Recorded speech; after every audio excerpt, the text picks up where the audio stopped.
You found the most in-depth coverage of the Silver and Black. The nation and the league arrive in Las Vegas in 2020.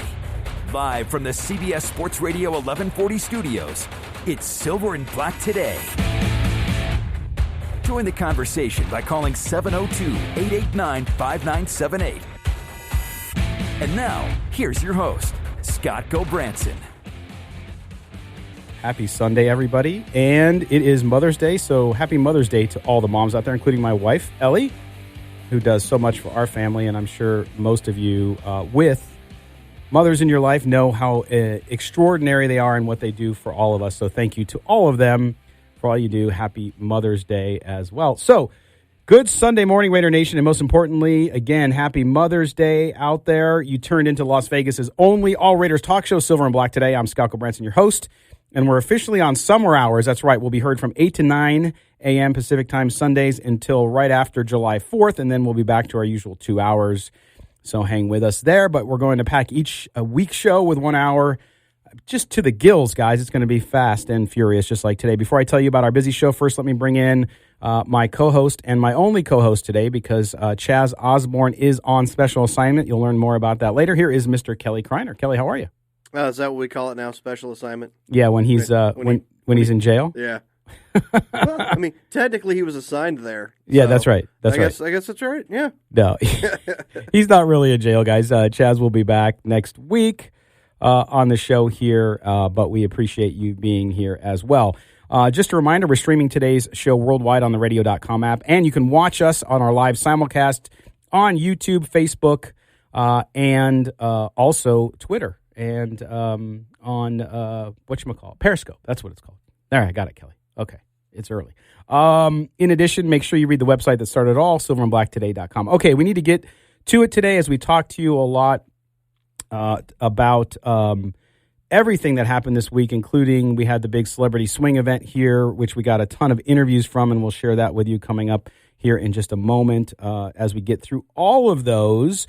But we're going to take you to L.A. to talk to Gilbert Manzano of the Orange County Register about the Chargers draft. We're doing our AFC West tour, if you will, to learn more about the Raiders' rivals and what they've done to either improve themselves or not.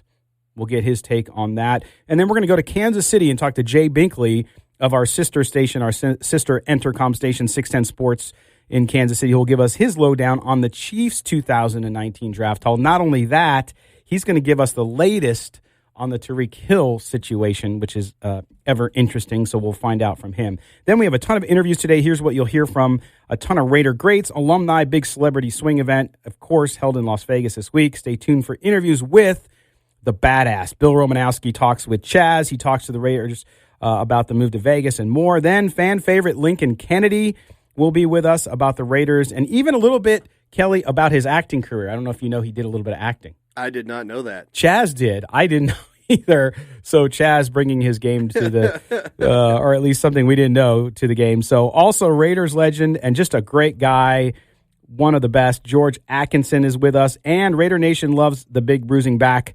Darren McFadden was there as well, and so we had a good conversation with him. We caught up with him. Las Vegas and former Raider Leo Gray, former Raider quarterback Jay Schroeder also talked with us. And David Stepanian, our engineer, who's on the dials today, also talked to Marcel Reese.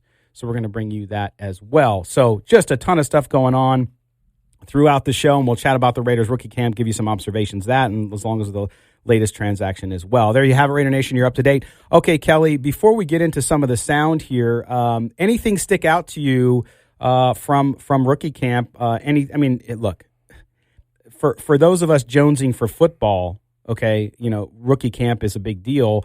Otherwise, it's just a way to see the guys in silver and black. But anything stick out for you? Not really to me. When you look at rookie camp and stuff like that, my biggest thing is, don't let anybody get hurt. Yeah. It's you want to get everybody out there. You want to knock some of the rust off. You just want to kind of get everybody in one place. Let the rookies and everybody know here, it's basically like orientation at college. You're just going through the motions. Here's how we do everything out here. Here's what's expected of you, and then you're just going out doing just general kind of football stuff. So as long as you go through there without any, you don't want anybody to get hurt. You don't want you don't want some stupid fight to break out. you basically just want everybody to meet each other and get along. Yeah, no, that's true, and I think that we get to see some of those guys out there, but I think there's a lot of I'm seeing content about, hey, let's rank the rookies based on minicamp. Really, running some drills like it's not anything more than you saw at the combine, really. And it's kind of funny because you'll see some teams put out like the Giants put out something about Daniel Jones dropping some dimes. And it was basically a bunch of passes to like the running backs and the fullbacks and everything. Yeah. And they just got murdered on that on social media. Man, it's just they know people want football. They're just trying to get everybody's just trying to get stuff out. Trying to get clicks and get attention. I tend to shy away from it. I'd rather do nothing than do that, and maybe that hurts us a little bit. But hey, that's the way it goes. So here's what we're going to do now too. We want to get some of these interviews to you right away. One that I've gotten a lot of messages about over the last few days was Bill Romanowski. So what we're going to do now is Chaz had a chance to talk to Bill about the Raiders, about the charity event, and about the future. So let's go right now. Let's hear Bill Romanowski with Chaz Osborne. Chaz Osborne, Silver and Black today. I'm here with Bill Romanowski. Bill, we're here at the Celebrity Charity Golf event at Top Golf at MGM Las Vegas. How you doing, man? Good to see you. I'm doing fantastic. This is a great event. Great place, Top Golf. I mean, I'm not a big golfer, but I tell you what, this is one hell of a place. Yeah, Vegas always rolls out the red carpet for great parties. Let's talk about you working with Antonio Brown a little bit. How's his progression? How do you see him fitting in, progressing? Basically what I did is I introduced him to great people that I worked with when I played. I have one of the top Olympic track coaches on planet Earth, Dan Paff, and he sets up Antonio's training programs and his lifting programs. And then I've had some great therapists that have done body work for him and, nutritionists and for his macros, and I help dial in his supplements. So he's in good hands. He seems excited. He seems raring to go. Now you talk about nutrition. How about Nutrition 53? Is he doing that with you? Absolutely. I have a product called Lean One, which he takes, and a product Neuro One, which is for brain focus and energy, and a product Sleep One. And he takes those, and he's getting good benefits from them. So I know you live in the Bay Area. Your thoughts about the Raiders moving to Las Vegas? It's sad to see the end of a legacy there, but hopefully a new one here. I think it's fantastic. I think this is going to be one of the absolute best things ever for the Oakland Raiders, now going to be the Las Vegas Raiders. I've never been more excited, and here's what it really comes down to. The Raiders are going to be able to compete with the rest of the NFL monetarily for the first time in a long time. Now, I know a lot of fans love seeing you in the movies, The Longest Yard, and so forth. Do you have anything in the works, anything you're up to? You know what? I don't. I really kind of put that on pause. I run Nutrition 53 every day. Yeah. And it's a full-time job, and a lot of times it's an 8-day-a-week job. So I enjoy it. I love it. I like helping people. It's your baby. So It's my baby, so I'm in a good place. And then I get to do work for pre and post game for the Raiders, so I have a lot of fun. Yeah. So anything fun comes up, you can jump on it because you're flexible with your schedule. So do you get to Vegas a lot? What do you think? You're going to be coming out more with the Raiders coming? I will definitely be coming a lot more with the Raiders, but it's a situation where there's always a lot of trade shows here, so I'm here quite a bit. Oh, that's right. Well, Bill Romanowski, I appreciate you spending a little bit of time with us, and we'll see you here in the near future. Thank you very much. All right, there you have it. Bill Romanowski with our own Chaz Osborne. Kelly, Bill as a player, people love Bill because he's just so intense, and he's really into this nutrition stuff. It'll be interesting to see him working with Antonio Brown and how that all develops. Yeah, that'll be kind of interesting. Have you ever read his biography? I have not had a chance. You have got to read. We're going to have him on during the summer. He's already agreed to come on. Just some of the stuff that he went through. There's some of the stuff that he did in his part of his training, and about how he was looking for any kind of supplement, just any kind of thing that could give him an edge and everything. I mean, some of the stuff that he did is just insane. Well, and you have to, right? I mean, it's a lot of money. It's your career. Yeah, I was gonna say, yeah, when you get to that, you're at that peak level of performance, and you have that much talent and everything else around you. You need everything you can get. Yeah, one other guy we want to give you this interview before we head to our first break. And one of Raider favorite, really, Darren McFadden was one of those guys people just loved, bruising back, really did well in his time with the Raiders. Yes, he left and went on. Some people want to disown him because he played for another team. I don't get that. But anyway, here is also Darren McFadden with Chaz. And we asked him a little bit about the same questions about Las Vegas and the team in the future. And here's Darren McFadden. Chaz Osborne, Silver and Black today. I'm here with Darren McFadden, Raiders great. We're here at the charity swing golf event at the Top Golf here at the MGM Las Vegas. Darren, great to see you, man. What do you think about the Raiders putting on this golf event? You know, anytime I can come out and hang around some Raiders, some ex-Raiders and Raider fans, it's always a great time, man. I done put on this golf event here and just having a lot of guys come out and get together. You just love seeing it. And as far as Vegas goes, what do you think about the Raiders moving out here? I mean, so far they're doing great work in the community. What do you think it means for the Raiders to move to Vegas? You know, I'm actually looking forward to the move, you know, to see them come out here and get a new stadium like a fresh start, you know, just to see all that is great. You know, the city of Oakland loved the Raiders, and they still going to continue to love the Raiders, but just see the Raiders to come out and get a new stadium, and it's like a fresh start for them. I'm really excited about it and looking forward to it. Did you get to see any of the draft? And if you did, what did you think about the Raiders draft?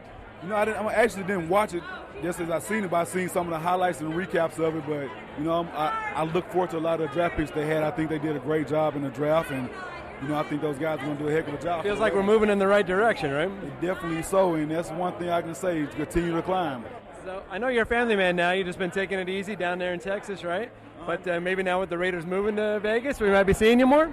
Yeah, just like I say, just been taking it easy right now, just enjoying life and raising little kids, man, but – like I said, I'm a Raider at heart, and I love being around former Raiders and being around the different guys. And so anytime I can come out here and hang out with some of these guys, man, I love it. Darren McFadden, we love having you around here. It's great to see you. Enjoy the rest of your evening, okay? Appreciate it. All right, Chaz Osborne with Darren McFadden. He was great catching up with McFadden. Fun guy. I mean, all those guys at that event, Kelly, were fantastic. We're going to talk more about them in just a minute. Also, coming up, we're going to talk to Lincoln Kennedy, Jay Schroeder, Leo Gray, and the great George Atkinson. So don't go anywhere. After the break, Gilbert Manzano of the Orange County Register is going to give us the lowdown on the Chargers, the rival of the Raiders, the hated rival. We'll get a sense for how they did in the draft coming up. You're listening to the Silver and Black today here on CBS Sports Radio 1140. Don't go anywhere. This is Silver and Black today, live on CBS Sports Radio 1140. All right, welcome back, everybody, to Silver and Black today here on CBS Sports Radio 1140 in Las Vegas, the future home of the Raiders. And yes, we have new audio, or as they call it, imaging in the business. New intro, new music. We hope you like it. I'm getting used to it myself. But we're going to go out now on the phone line down to Orange County / Los Angeles. And we're going to bring in a good friend of ours, and that is Gilbert Manzano. He covers the Chargers for the Orange County Register. Of course, used to be here covering the Raiders at the Las Vegas Review-Journal as well as boxing. Gilbert, how you doing this morning? I'm doing well. It's good to be back on your show, guys. Yeah, and happy Mother's Day to your mom as well out there. We're making sure we do all we can to recognize the moms out there, including yours, who obviously did a very good job. But let's jump into the Chargers draft, Gilbert. So if you're a Raiders fan and you're kind of scouting out the competition out there, the Chargers, in your latest story, said, hey, they really did a good job strengthening the defense, and maybe they gambled a little bit on offense. Let's take a run through a little bit with some of their picks, and then we'll talk about your kind of assessment of them after we get through them. Of course, in the first round, they had the 28th pick overall. They made a good pick, I believe, and that is defensive tackle Jerry Tillery out of Notre Dame. He's got great size, athleticism. I think he's going to be able to take some pressure off Joey Bosa and Melvin Ingram and kind of free them up a little bit. What's the assessment so far of him, and how was he received there in rookie camp? Yeah, people are pretty excited about Jerry Tillery out of Notre Dame.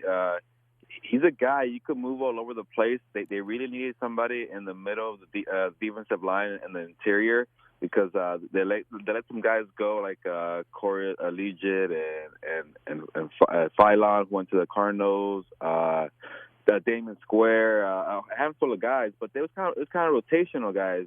Now with Jerry Tillery, it seems like it's a guy with upside, a legit starter you don't have to worry about.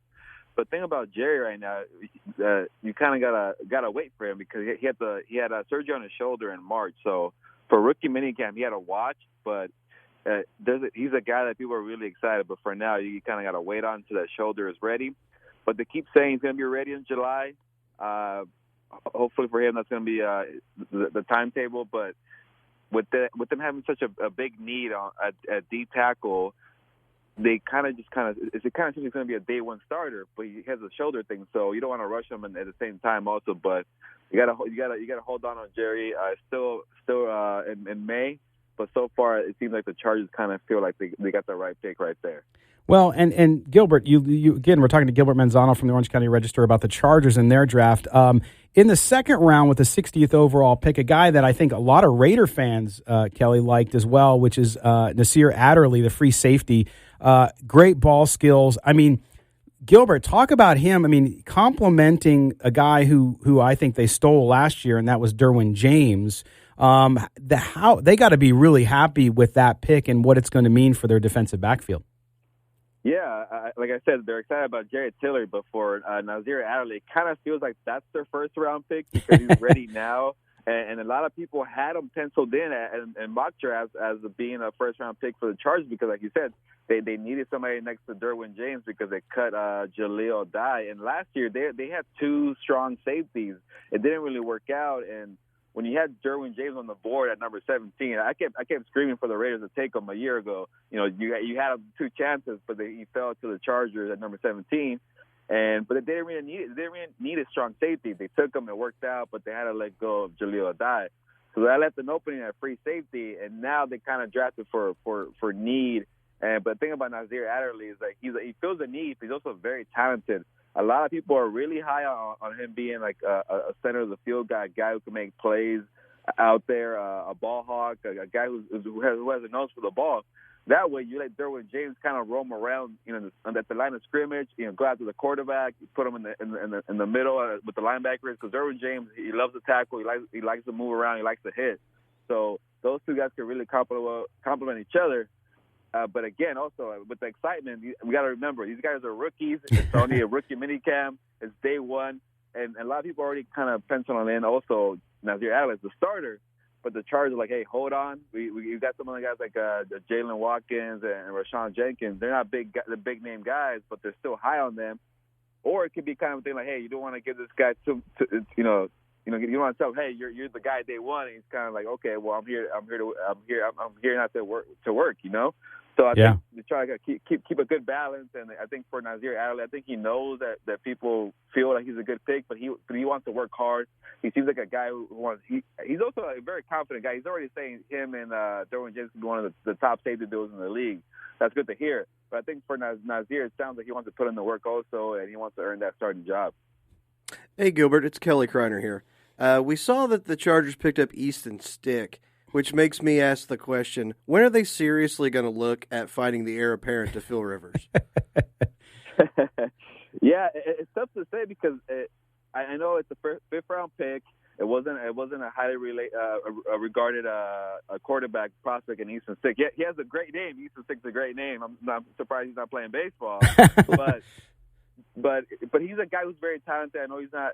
People are kind of saying, he's like maybe a gadget guy, a dual threat guy because he could run. I think in college he ran for 41 touchdowns. I know it's not the top level in college, but still there at the FCS with North Dakota State when you win 3 national titles, and you're doing something right there. But it's hard to tell if he's going to be the heir apparent to Phillip Rivers. Like we said, he's a 5th-round pick. Who knows? But it's kind of you got to start looking now. You know how these quarterbacks nowadays, they kind of go into the 40, 41, or maybe that's just Drew Brees and Tom Brady. Those guys are kind of a rare quarterbacks. But it seems like the Chargers have at least 2 to 3. I'm going to say for sure 2 years. But it seems like Phillip Rivers wants to play at least for sure next year when they go to the new stadium in 2020. But I'm going to say 3 years, and that gives, if you get 3 years with Easton Stick, give him a look. If he's not, showing any signs of progression, maybe by year 2 you draft somebody else. So with a 5th-round pick, you could gamble with that.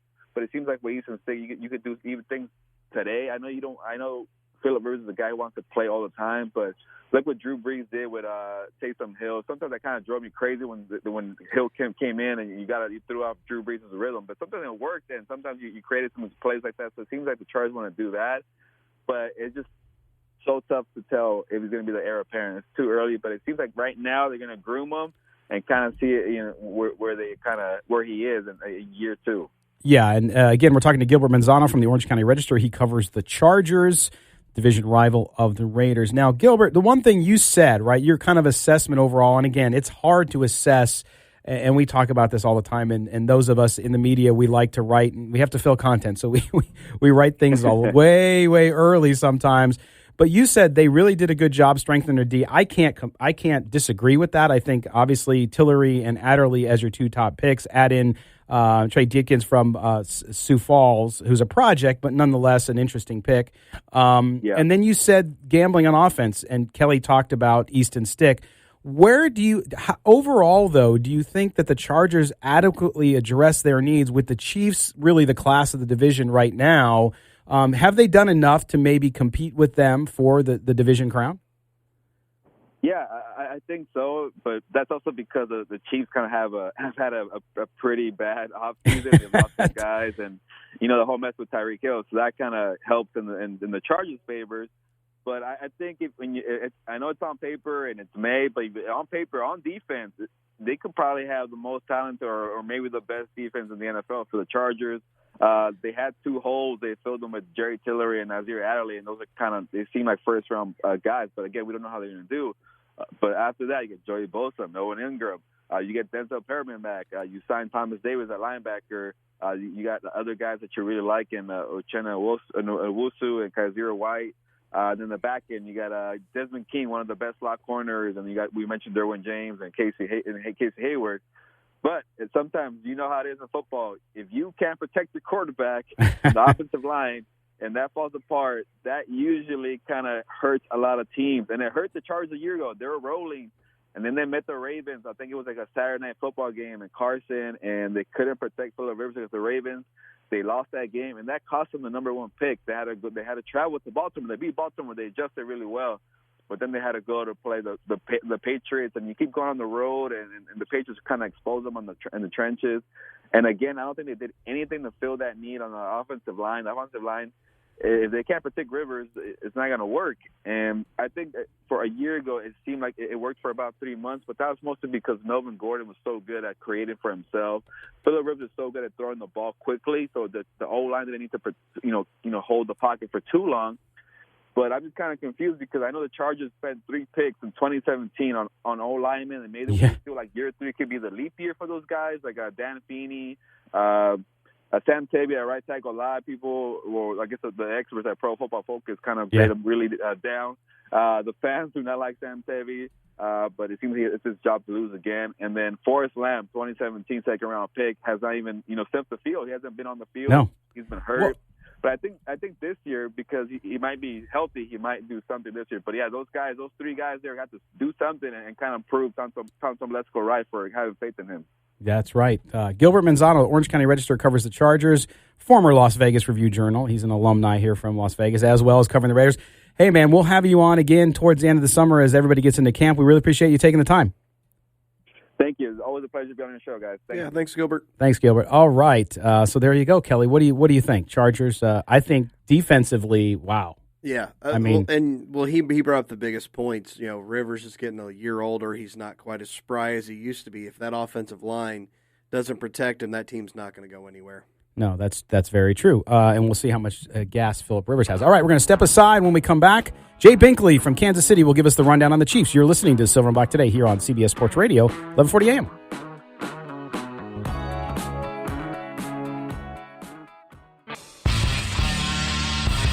This is Jim Plunkett, and you're listening to the Silver and Black Today.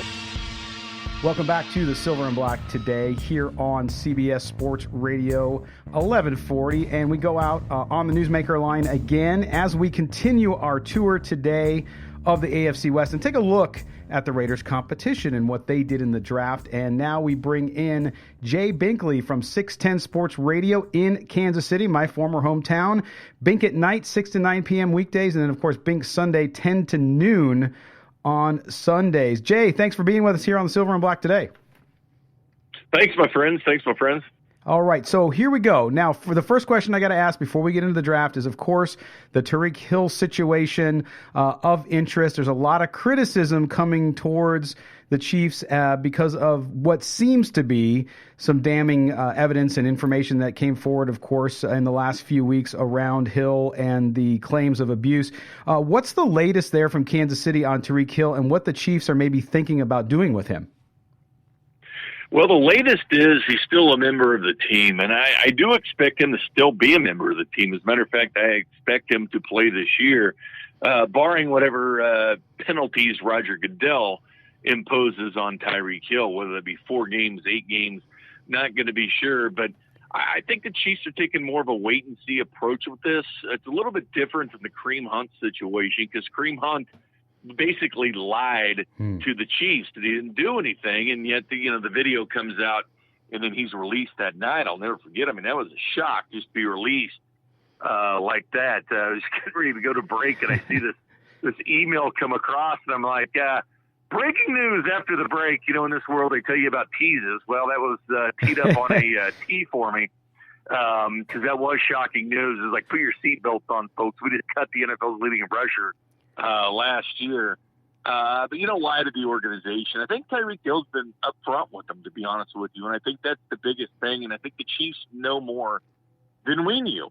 And with this rebuttal letter that Tyreek Hill, it's been a wave of emotions. When it first came out that they were looking at this case of Tyreek Hill, and then people kind of turned on him a little bit, saying, see, this is what you get when you draft Tyreek Hill. You knew what you were getting when you drafted him.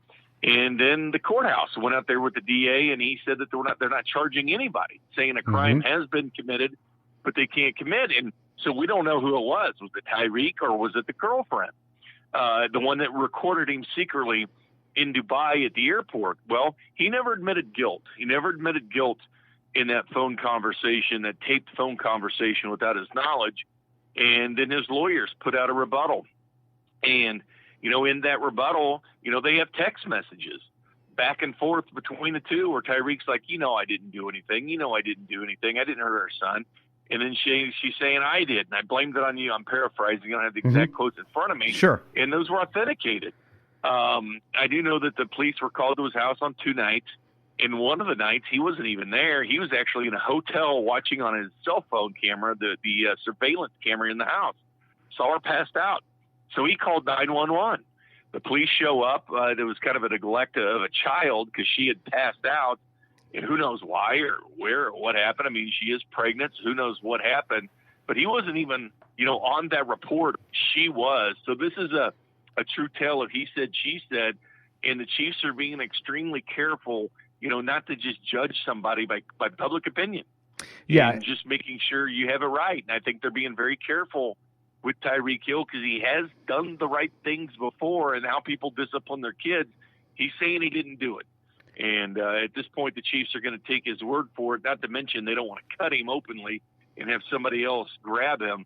Might as well go on the commissioner's exempt list, do more of your homework, and just make 100% sure you're doing the right thing, and I think that's what the Chiefs are doing. Yeah, and that's the situation we live in today, obviously, with not only professional athletes, but with celebrities in general. I'll keep it to that because I think for regular folks, when things happen, it tends to go a little bit of a different way. But you're right. I always say, listen, you're innocent until proven guilty. Sometimes things can look really damning. The perception becomes reality for people, but we don't know exactly what happened. So the Chiefs are taking a lot of criticism for going this route. But that's the one thing that I clombed onto was the fact that, we know with Kareem Hunt that he lied to them. And then, of course, the tape came out and that forced their hand. And we know about the Hunt family and how they feel about honesty and the kind of environment and culture they have there in Kansas City. So that was not as much a surprise. I mean, it was a surprise the way it happened. But once you found out the facts of the case, you certainly understood why they took the action they did. So it's going to be interesting. And when we finally get some decisions on that and some clarity, we'll definitely get back with you. Okay, let's jump in now to the draft. So the Chiefs going into this draft, didn't have a first rounder, of course, and they are completely have restructured and are reforming their defense, right? So what do? The first pick in their draft, with number 56 in the second round, they take a wide receiver, Mecole Hardman out of Georgia, a kid who had a limited route tree in college, but he is explosive. You can see the ability there. You can see the deep threat ability that he also has. Talk a little bit about him and why they went with him in the second round. Well, his NFL.com profile, believe it or not, compared him to Tyreek Hill. Mm-hmm. And that was the comparison of him going into the combine. He's more like probably a Tyler Lockett, to be honest with you. Mm-hmm. And you're right about the limited route tree, but I'll tell you this, in rookie minicamp, they're using him everywhere. And Andy Reid is using him, and he's talking about using him and the fact that they'll be able to use him. He is the guy that creates separation. I mean, he is that truly down-the-field threat. I would almost like him to Tyreek Hill in 2016. When Tyreek came in, West Alabama, he's a running back, wide receiver combo. He had to learn to be a wide receiver and really adapted and learned the route tree and learned how to be a good receiver. So Mecole Hardman, the Chiefs say they've had their eye on him for a long time, which means were they going to make this pick or not without the Tyreek Hill situation? That was my next question. I doubt that they are. Yeah. I doubt that they are. I honestly think the Chiefs go corner in that situation, or even tight end, because they desperately need a backup tight end. Looks like Benjamin Watson, who flirted with the Chiefs the last 2 years, looks like he's unfortunately ended up with the New England Patriots once again. But that was the position of need. But Hardman gives him that outside speed threat. This guy runs a 4.33. They laser timed him. The Chiefs did a 4.27. So he's got that burn ability. But again, and the Chiefs have to do something too. Tyreek Hill last year, the contract. Chris Conley's gone. Sammy Watkins got 2 more years. So it is a pick that the Chiefs do need because they need to be looking at the wide receiver position. I mean, heck, you're looking at 2 drafts now. And had they not made this pick, you're sitting there going, where are the weapons for Patrick Mahomes? Yeah, that's what I was going to say.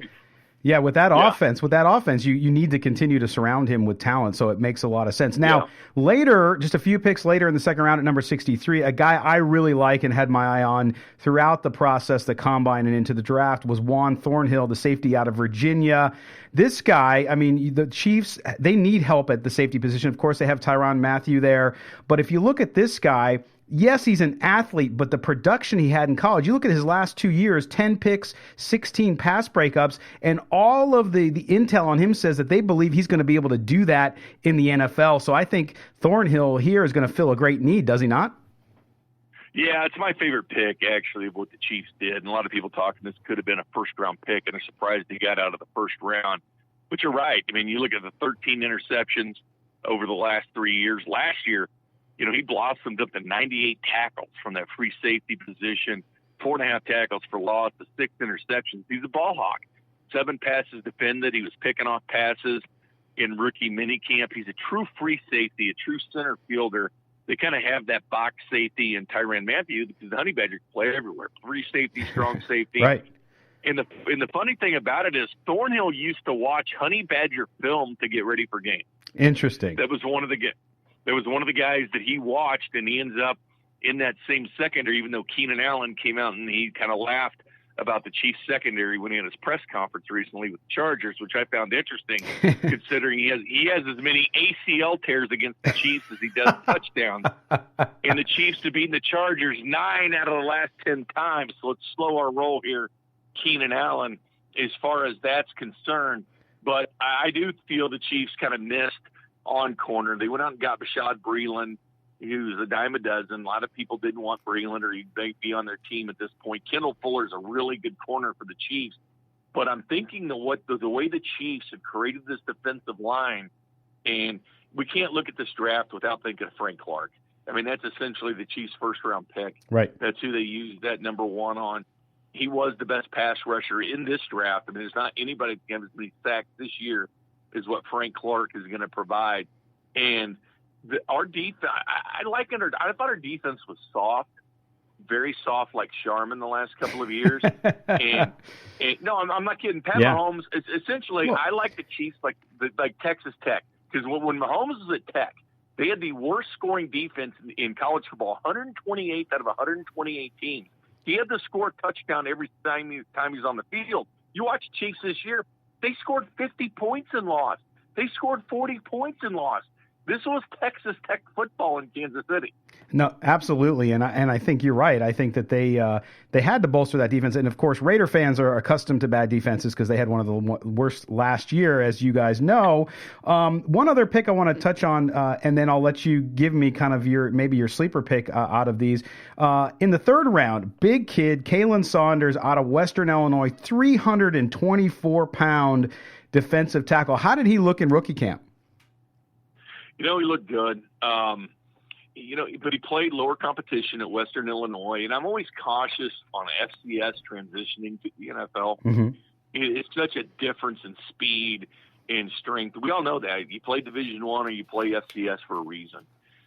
But I will say this, out of all the guys that went to the Senior Bowl, I felt he showed up the most. I felt that Colin Saunders was the guy that showed up against good competition, drafted competition against the offensive line. We're talking about a guy that does backflips. He's going to be a rotational guy with the Kansas City Chiefs.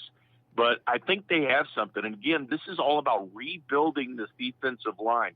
Now, keep in mind, the Chiefs had a defensive staff that was, in a way, soft, just like the way they played. Yeah. And they redid the whole thing. The only guy, Scott, that came back from the Kansas City Chiefs on defense was none other than Andy Reid's son.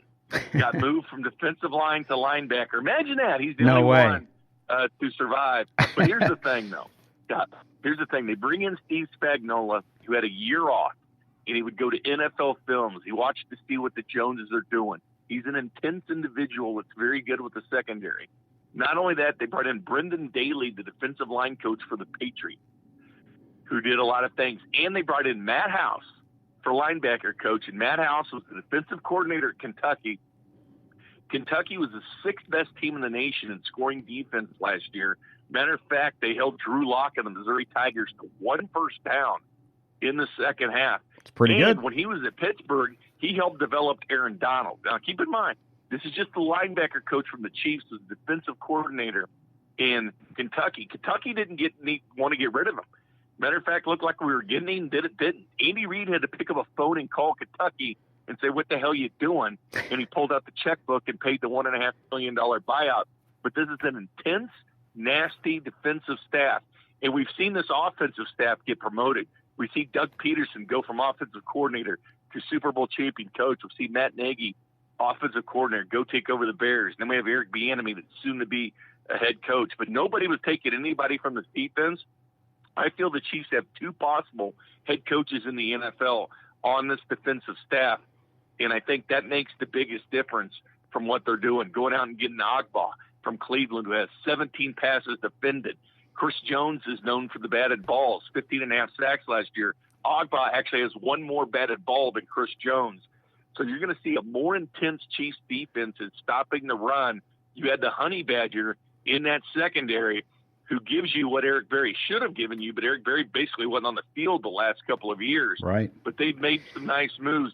And keep your eyes on Patrick Peterson, Xavier Rhodes. The Chiefs are not done, in my opinion, trading for cornerback, and that's the one key piece that they're missing right now in this offense, besides backup tight end. They neglected that in the draft because they had to work on Mecole Hardman, in my opinion, and that's the position that they needed. Well, it's going to be interesting. Obviously, the rivalry between the Raiders and the Chiefs is a very heated one, perhaps the most heated of all in the division. And it's going to be fun to watch both these teams progress. Obviously, the Chiefs had an amazing year last year. They bolster that defense. I still pick them to win the division, even though it's very early and we're not making picks. To me, it's even though the Chargers, I think, had a pretty good draft. We talked about that earlier in the show with Gilbert Manzano from the Orange County Register. But I like what the Chiefs did, and it'll be interesting as the Raiders get better and as they eventually move to Las Vegas here, how these teams match up against you guys. It's going to be a pretty, I think, a good division moving forward over the next couple years. Jay Binkley from 610 Sports Radio in Kansas City. Bink at night, every night, 6 to 9 p.m. weeknights, and on Sundays from 10 to noon. Jay, thanks again. We'll have you on real soon. All right, my friend Scott, you take care, all right? All right, you too, my friend. Jay Binkley from 610 Sports. We're going to step aside. When we come back, more here on Silver and Black today on CBS Sports Radio 1140. The only way to take Silver and Black today with you is with a Radio.com app. Download it today and search CBS Sports Radio 1140 in Las Vegas and listen to us anytime, anywhere. All right, welcome back to a Fast and Furious show. Thanks to Jay Binkley in Kansas City 610 Sports Radio, as well as Gilbert Manzano, the Orange County Register. We're back. We are running out of time today, Kelly, with our summer hours, and it's too bad. But we are going to do a podcast this week. So what we didn't get to today, we will get to this week. So make sure you look at silverandblacktoday.com for that. I'll also on Twitter we'll do that. All right, Kelly. One more interview we want to play before we finalize the show for today is Lincoln Kennedy spent time with Chaz Osborne as well. Good conversation. Wanted to bring you that and let you know a little bit about how Lincoln thinks the Raiders are going right now and the organization's move to Las Vegas. Here's Lincoln Kennedy. Lincoln, this is the Raiders golf charity event. What do you think so far? Raiders put on a good show. Second annual Celebrity Swing. Here to help the charity CIS. Very impressive turnout. You know what? You know what's interesting about this? Would you have ever thought that someone just magnified a driving range, added a couple TVs, laced up the menu a little bit, it'd be a franchise? Genius. Why don't we think of that? Absolutely brilliant. Why don't we think of that? I mean, a glamorized driving range. This is what Topgolf is. And now they're popping up all over the country. It's one of the hottest trends. Because, as you know, golf is one of the hottest games out there. Everybody wants to learn it. Everybody wants to pick it up, young and old. And it's a blast being here. And the Raiders charity event on top of it is just icing on the cake. Absolutely. Because we come out here, I get to watch people. I get to laugh at some of my old teammates and former alumni swings. And more importantly, I get to rub elbows with a lot of people in the community as we prepare for the stadium to be finalized and the Raiders to move here. Yep, that's my next question. You just ease right into it. The Raiders come into Las Vegas, doing the work and all this charity work in the community. What does that mean? You know, the Raiders have always taken pride in being involved in the community, no matter what community it was. When they were in L.A., I was involved with them in L.A. They did stuff in the community. Same thing with Oakland, same thing with here. So there's really no shortage of charities to be a part of or to be active with. And I like the fact the Raiders are taking the initiative. Rather than waiting to after the team gets here, doing something early. I think it's really important. Yeah. I've actually seen Mark at the WNBA, the women's games. Yes. He's already active in the community. He's out doing things. It's just incredible. Want to make this a home. Want to make this a home for the Raiders, and it's going to be a good home. Yeah, the stadium looks beautiful. The people have been warm and welcoming. Raider Nation is going to show up. It's going to be good. Yeah, I feel like there's already a Raider fan base here. Yeah, presence here. Certainly. So I think a lot of people know you for your work on Fox Sports doing the Pac-12 college football. So your thoughts on the Raiders draft? Well, you know, I'm also the color commentator with Brent Musburger on the Raiders radio network. So I'm very impressed with the draft, but I'm also real practical. I'm one of these guys that I don't put too much credence or emphasis into rookies until you show me something. So right now the Raiders, like any other team, look like paper champions. You got to find a way to put it all together. I saw your interview with Cleveland Farrell. Yeah. I mean, well-spoken. Yeah. Doesn't he just seem like you? Now everybody can see why they picked him, right? The leadership qualities and leadership characteristics are really what set him apart. The fact that not only the fact that he can play, but the fact that the young man has a great presence about him, which is going to blend to the locker room just great. I know. It's unbelievable. Okay, so lastly, I'm going to put you on the spot. I know you're a big basketball fan. Yes. Who's your pick to win it all this year? Is it going to be Golden State again, or can we maybe see? Golden State's going to have their issues with Houston right now, if you think about it. Yeah. They allowed them to come back and tie that series. I don't necessarily know who's going to win it, but I will tell you, I honestly think who's going to be in it is going to be Toronto and Golden State. Yeah. Okay. Should be a good series. I'm good with that. Now, last thing, I just saw you on an old episode of what was it, 2.5 Men? 2.5 Men, yeah. That was hilarious. You have anything in the works? Any other acting gigs? Because I found out that most of the actors in Hollywood are even shorter than you, so it does me no good to go there and tower over everybody. It's really hard to put us all in the same screenshot. So my days of Hollywood are being over. I'm sticking with the broadcasting game. Lincoln Kennedy, you do a great job. I appreciate it. Pleasure. Enjoy it. Mine. Thank you very much.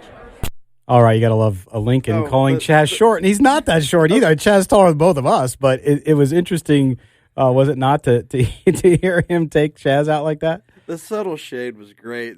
But as soon as he said that, I was like, man, it's a good thing I wasn't there interviewing him. You wouldn't be, it's one thing to talk down to somebody. It's another when you are literally have to talk down to somebody because you're so much smaller than him. Well, Lincoln is a big man, but man, is he sharp. I mean, so great to be able to talk to him as well. We talked to a bunch of other guys that we're not going to be able to get to today due to the time restriction, but listen to the podcast this week. We will have a podcast where we will have interviews with George Atkinson, with Jay Schroeder, and Leo Gray that we couldn't get to today, Kelly. Man, it went by fast. Any impressions for you, though, real quick, coming out of rookie camp? Anything surprise? I'm going to make one prediction, and I want to make this one prediction. I want to make sure everybody catalogs it, okay? Because I'm going to go on record right now to say Josh Jacobs will win the Offensive Rookie of the Year in the AFC.